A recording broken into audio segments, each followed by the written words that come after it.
Hello friends, कैसे हैं आप लोग। तो आज हम एडिशन थ्योरम सीखने वाले हैं, वो भी वेन डायग्राम की हेल्प से।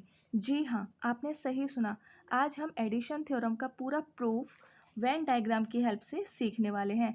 तो चलिए शुरू करते हैं। वैसे तो आपको पता है, पर एक बार मैं बता देती हूँ कि एडिटिव रूल क्या होता है और मल्टीप्लिकेटिव रूल क्या होता है। तो चलिए देखते हैं। मैं आपके लिए यहाँ पे लिख देती हूँ। स्टार्टिंग में आपको पहले एडिटिव रूल समझना पड़ेगा, ये बहुत इंपॉर्टेंट है। रूल्स ऑफ प्रोबेबिलिटी हैं ये। तो इधर हम एडिटिव रूल्स लिख देते हैं। चलिए तो बताइए, इस थ्योरम में कौन सा रूल यूज़ होगा।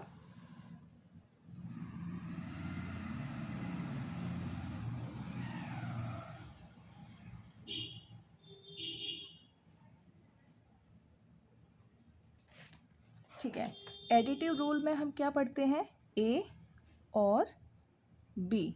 ठीक है, और मल्टीप्लिकेटिव रूल में ए एंड बी। इसके कुछ एग्जाम्पल होते हैं, जैसे कि हेड और टेल। इसमें क्या यूज़ होगा, हेड एंड टेल। ये एंड है, आपको पता है। रेड और ब्लैक, यहाँ पर रेड एंड ब्लैक। देखिए अभी स्टार्टिंग है, तो वीडियो को बिल्कुल भी स्किप मत करिएगा, क्योंकि यहाँ पे एक बार आपने छोड़ दिया तो फिर आपको ये थ्योरम सीखने में थोड़ी सी मुश्किल हो सकती है। ठीक है, तो चलिए देखते हैं। तो आपको इसमें समझ में आ गया, एडिटिव रूल में हम क्या यूज़ करेंगे, और जैसे कि हमने ये और यूज़ किया है ना, तो ये क्या है, एडिटिव रूल हम यूज़ कर रहे हैं इस थ्योरम में। ठीक है,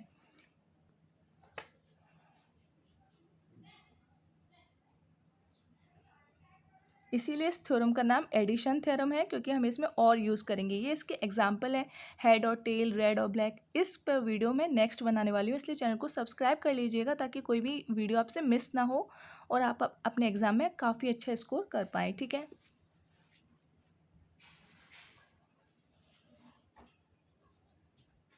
तो चलिए अब हम थ्योरम समझ लेते हैं। ये हमारा वेन डायग्राम है। तो हमने इसमें दो इवेंट ले लिए हैं, ये है इवेंट ए और ये है बी। ठीक है, अब आप जानते हैं ये जो पार्ट है, इस पार्ट को क्या पढ़ते हैं, ए इंटरसेक्शन बी। क्योंकि दोनों का कॉमन है, इसलिए कैसे लिखा जाता है, ए इंटरसेक्शन बी। अगर हम बात करें ए की, मान लीजिए सिर्फ आपको इतना पार्ट निकालना है, सिर्फ ये वाला पार्ट निकालना है यहाँ तक, जिसमें ये कॉमन नहीं आना चाहिए, सिर्फ ए आना चाहिए, इतना पार्ट आना चाहिए, सॉरी। तो इसे आप कैसे लिखेंगे, ए इंटरसेक्शन बी बार, या फिर बी कॉम्प्लीमेंट। ये मैंने पहले भी समझाया, नहीं समझाया तो आप पहले, इससे पहले वाली वीडियो देखिए, तभी आपको और अच्छे से क्लियर हो पाएगा। ठीक है, अब हम यहाँ तक के पार्ट की बात करें, इतना, तो इसको कैसे लिखेंगे,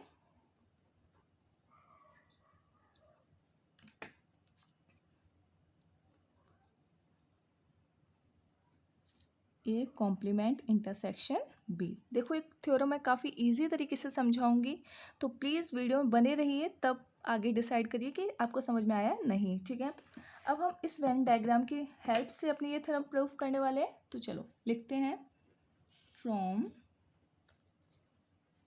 दिस वेन डायग्राम। अब हम अपना ए इवेंट लिखते हैं। ठीक है, ए इवेंट को हम कैसे लिख सकते हैं, पहला तो इतना पार्ट आ रहा है ए में यहाँ तक आ रहा है ना, तो इसे हम क्या बोलेंगे, A intersection B bar union, और ये वाला पार्ट इसे हमने क्या बोलते हैं, ए इंटरसेक्शन बी। इसे हम क्या मान लेते हैं, फर्स्ट इक्वेशन। ठीक है, अब हम देखते हैं बी को कैसे लिखेंगे, आप कमेंट करिए। चलिए, चलो मैं ही बता देती हूँ।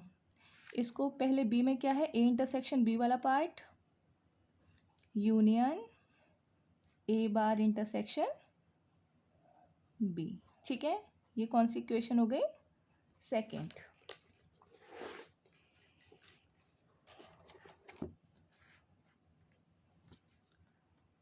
नाउ आगे हम क्या लिखेंगे, हमें कौन सी थ्योरम प्रूफ करनी है, ए यूनियन बी, ठीक है।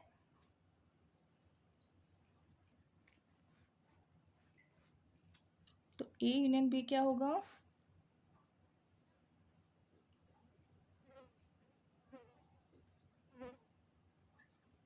डायग्राम को देखिए आप, A intersection B complement, union लिखना है ना बी के साथ, जैसे हमारा डायग्राम था, मैं दोबारा इधर बना देती हूँ आपके लिए, दोबारा इधर मैं डायग्राम बना रही हूँ ताकि आपको पीछे पलटना ना पड़े, ठीक है। ये हमारा ए एलिमेंट था, इवेंट, और ये बी इवेंट था, ठीक है। इस पार्ट को हमने ए इंटरसेक्शन बी कहा था, और ये क्या होता है, ए इंटरसेक्शन बी कॉम्प्लीमेंट, और ये वाला part A complement intersection B, ठीक है। इतना पता है ना आपको। और ये क्या है, हमारा सैम्पल स्पेस, ये पूरा सैम्पल स्पेस है, ठीक है। अब हम बात करें ए यूनियन बी कैसे लिख सकते हैं, ए यूनियन बी, ठीक है। तो अब हम कैसे लिखेंगे, पहला तो ये वाला पार्ट आएगा इसमें, A intersection B bar union, ये आएगा, पूरा सैम्पल स्पेस लिख रहे हैं ना, तो ये आएगा ए इंटरसेक्शन बी,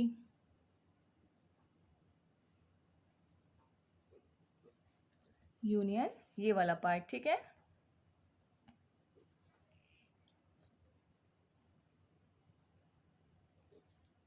इसे हमने इक्वेशन 3 मान लिया, ठीक है। अब हम देखते हैं, जो हमने ए इवेंट लिखा था उसमें प्रोबेबिलिटी लगाएंगे, क्योंकि हम प्रोबेबिलिटी की थ्योरम पढ़ रहे हैं तो प्रोबेबिलिटी बहुत ज़रूरी है, ठीक है। कुछ नहीं करना है, उसमें सिर्फ पी लगा देना है, ठीक है। जो फर्स्ट इक्वेशन बनाई थी ना उसमें से पी लगा दो, probability of A intersection B bar plus probability of A intersection B, ये फोर्थ इक्वेशन बोल दें इसे।